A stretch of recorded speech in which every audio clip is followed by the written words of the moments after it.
In the late 1990s to the early 2000s, the Los Angeles Police Department experienced one of the worst cases of police corruption ever seen in the state. It involved over 70 officers in the Community Resources Against Street Hoodlums unit in the Rampart Division. It was very common for officers of Crash to frame innocent civilians for crimes that they committed themselves. They would beat suspects during interrogations. Officers were awarded plaques for wounding and sometimes even killing innocent civilians. One of the members stole $722,000 from the LA's Bank of America branch. There's also evidence of Crash stealing hundreds of thousands of dollars worth of cocaine from their evidence room. This was all known as the Rampart scandal. Out of the 70 officers involved, the central figure was Rafael Perez. Perez was involved in numerous crimes, the most significant being the murder and the framing of Javier Ovando.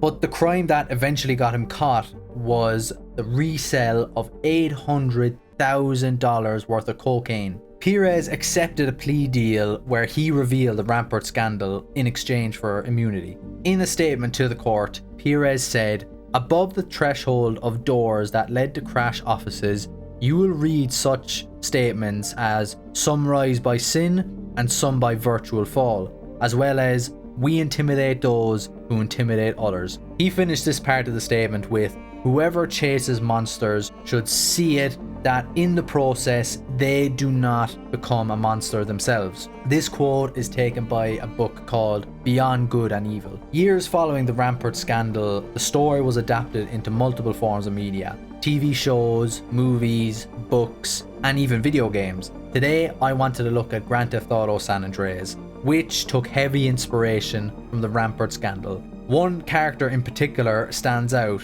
and that is Frank Tenpenny, who heavily resembles Rafael Perez. Tenpenny is the ringleader of the Crash unit in San Andreas. It's put in place to reduce gang crime in Los Santos, especially between the Ballas and the Grove Street families. Throughout the story, Frank manipulates, threatens, beats, and kills anyone who gets in his way. Let's see what makes Frank Tenpenny so evil. Intimidate those who intimidate others, Carl. It's my job. Frank Tenpenny is an officer of the Los Santos Police Department in San Andreas. Frank, alongside Eddie Pulaski and Jimmy Hernandez, make up the Crash unit. In the Grand Theft Auto San Andreas introduction scene, we learn right off the bat that they are just as corrupt as their real-life counterpart. I knew that fat fuck would see it our way. Yeah, always do once they understand the choices we're offering. Say, Frank, what the hell are we gonna do about this Hernandez coming on board with us? Exactly the same thing as last time. He's either gonna play our way or he's gonna have a problem like that oversized asshole back there. Look, I ain't worried about that, Pulaski. Pendlebury's more of a concern. If he does what he's threatening, then shit's about to get real interesting. We later find out that Officer Pendlebury was trying to tell everyone about Crash's antics. Tenpenny and Pulaski force Hernandez to kill Pendlebury before the news gets out. Yeah! Who are you gonna tell now? Eddie, chill out, man. The prick's still breathing. That's good. Hernandez. Finish him off. Come on, please, don't make me do this. Say what? I can't. Hey, I thought you understood. He's a fucking cop, you maniac. Not no more, he ain't. We went over this. It's about percentages. I know. So whose side you on? His or mine? Yours, Frank, yours. Then be a fucking man. You cap him, or I cap you. With the murder of Pendlebury, they threaten to frame CJ, the game's protagonist. So throughout the game, you're just committing crimes for Crash. Well, what do we got here? This is a weapon, Officer Pulaski, that was used to gun down a police officer not 10 minutes ago. Officer Pendlebury. A fine man, I might add. Let's take a step back for a second. We're not even 20 minutes into the introduction scene.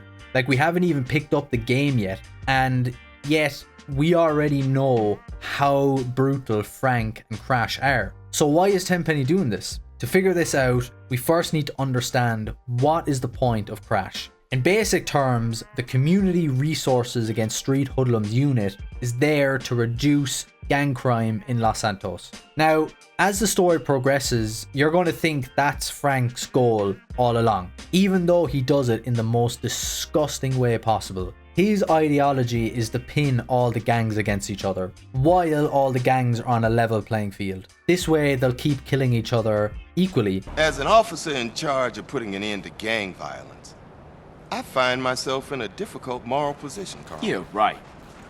Carl, I'm hurt. I truly am. And just as I was about to help those poor Grove Street boys. Oh yeah? How? I like the status quo, Carl. I like having all you bastards doing my job for me, blowing each other's guts all over the side. Dumb bastards. Now, if it's brought to my attention that one tribe gets an unfair advantage over another, that truly troubles me, Carl. So while there is gang crime going on, it's very small. Tenpenny is very vocal about this. He's openly telling CJ this is how they operate. We can't have the Ballers gaining power over Grove Street families, because who's going to kill them if they get all the power? Do you know what I mean?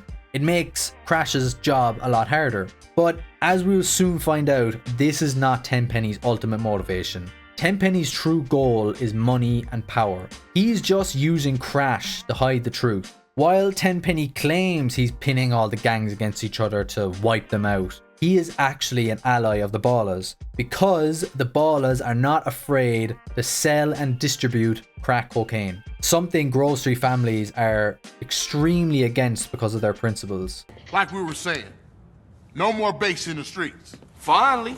Peep this. We're gonna unite the families once more, because the Ballers have been pumping our guys full of base for too long, while we argue amongst ourselves. So all the family sets gonna meet down at the Jefferson Motel. I say it's time we went down there and made it official. Keep that shit off our streets. Tenpenny is the ringleader of this drug business. The only reason he's an ally to the Ballers is because of the money and the power that comes with it. That's why he forces Big Smoke, a well-respected Grove Street member, into the drug business. Tenpenny hopes he will influence Grove Street to join the drug game, which will make Tenpenny more money. That's the motherfucking Green Saber.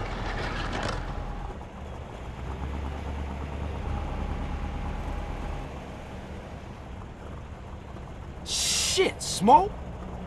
Crash making you sell us out? Moms! Sorry, Issy. I heard a rumor and poked around. I didn't believe it myself, but... That's his real motivation. Considering he's hiding behind an already really fucked up goal, it just shows how much of a sociopath Tenpenny really is. Tenpenny has a superiority complex. He always needs to feel in control of every situation. That's why he loves using CJ so much. CJ is really there for just two reasons. One is to keep law enforcement off of Tenpenny and Crash's back. Every time someone suspects Crash of corruption, Tenpenny tells CJ to go kill them. What y'all want this time?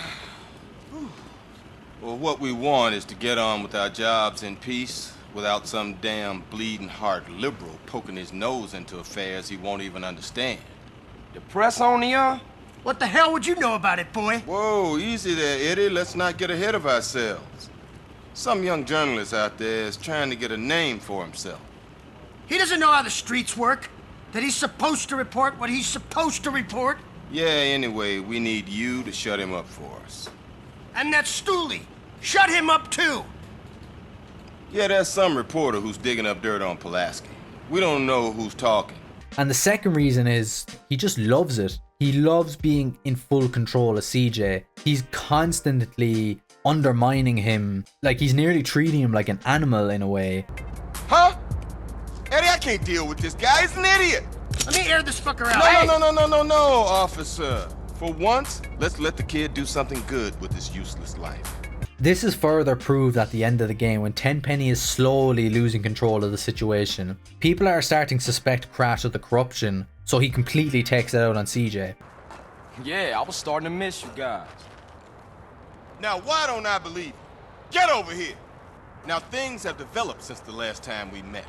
Despite our best efforts, the gig's nearly up. I'm sure you'll find some way to keep your badge. Your kind always do. You still don't get it, do you, Carl? This ain't about keeping some fucking badge. Hey, listen to the man. We all the same, Carl. You, me. We all trying to pull ourselves out of the hole. Somebody steps on me, I gotta step on you. Where's Hernandez with that fucking meat? He's been gone too long, Tenpenny. Getting a little edgy, fellas? Oh, how you like that, you piece of shit? That give you any idea how edgy I am? Whoa! What the fuck? But I think Tenpenny's biggest trait is that he is a huge manipulator. He manipulates every single person in this story. He's like a puppet master. I think the most obvious is CJ, of course, but let's take a look at the relationship between him and Big Smoke.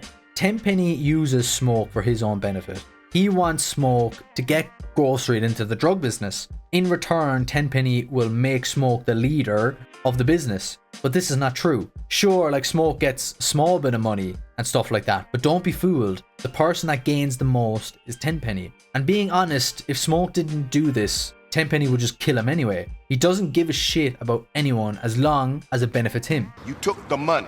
I'm trying to set you up for life here, boy, and you're inadequate. You're no use to me at all, boy. Maybe I should kill you instead. Eddie, organize a hit squad. Not a problem. You hear that? You feeling me here? You about to wake up with your head 50 feet away from your body, son. Do what we agreed. Oh, you think you can put one over on me? Do you? I don't think so. So do it. This week. Frank Tenpenny is a brutal sociopath throughout the entire game. Considering we only see Tenpenny a handful of times throughout the story, it's interesting to see how he changes every time he appears. One thing to note is he knows what he's doing is wrong. At the end of the story, he even mentions that he has to open the eyes of his rookies really slowly. All alone? Nobody got your back? Suck, huh? Why you think I'm alone? I got a couple of rookies outside. But I gotta open their eyes slowly, you know. Little truth here, little truth there.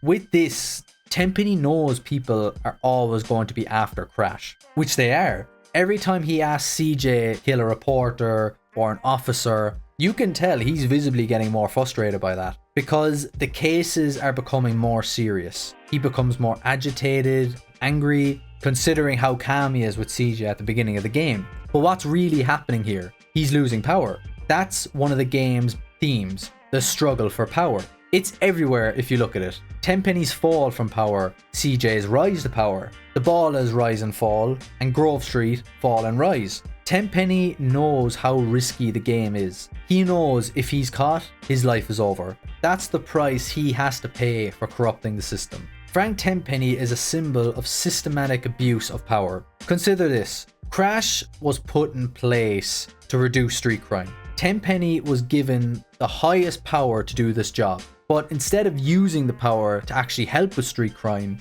he abuses it and takes advantage of the less fortunate people in these gangs. And as shown, Tenpenny will do anything to keep this circus going as long as it benefits him. And that means killing anyone in his way.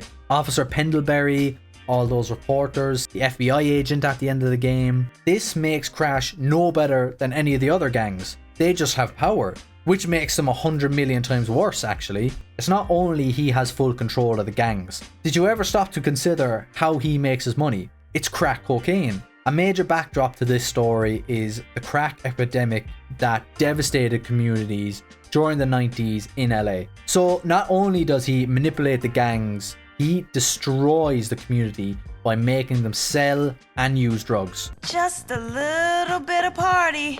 I heard you was down, so I got a gift from B-Dub. Come on now, I can't do that. Come on, sweet, come on. Make sure you enjoy this. This is a rich man's high. All the players are doing it. I know you're gonna enjoy this. It takes the pain away. Oh, yeah?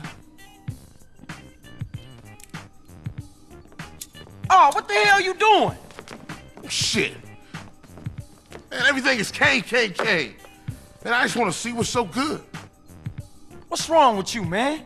Man, this shit already destroyed the whole hood. I might as well let it destroy me, too. Man, you don't need that shit, sweet. What do you know about this? This is what it boils down to now. Come on, sweet, soak the smoke. Hey, man, that shit steal your heart.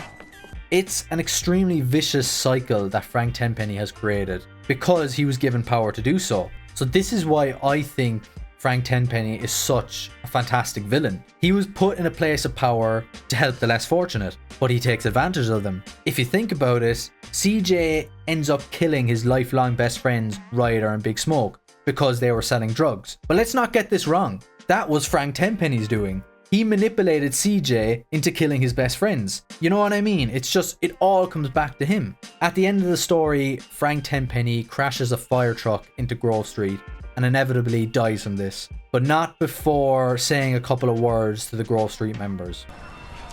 Assholes! You never understood what I did. 50 of me, and this town would be okay. I took the trash out. I did. And I do it all again. One thing that sticks out to me the most is that even on his deathbed, he has no remorse. I do it all again. I think this quote sums up Frank Tenpenny. After all the people he's killed, the families he's ruined, the communities he's destroyed, he would do it all again. It's pure evil. Tenpenny is a man who is given power to help, but he used this power to exploit an entire city, make the victims do the dirty work while he gets paid for it, all while destroying the lives of everyone involved. I'm going to leave you with Rafael Perez's court statement again. Intimidate those who intimidate others. To people like Frank, this will mean, yeah, like, you know, we stand up to the bullies, like the oppressors, the abusers, whatever. But to normal people, this shows intimidation is a vicious cycle. The intimidators often act out of fear, which means they could also be intimidated. We all the same, Carl, you, me. We all trying to pull ourselves out of the hole. Somebody steps on me, I gotta step on you. For Frank, it was always the fear of getting caught, but at the end of it all, it just shows how fragile the power dynamic really is. Ladies and gentlemen, thanks so much for watching. Please like, subscribe, have a good day, goodbye.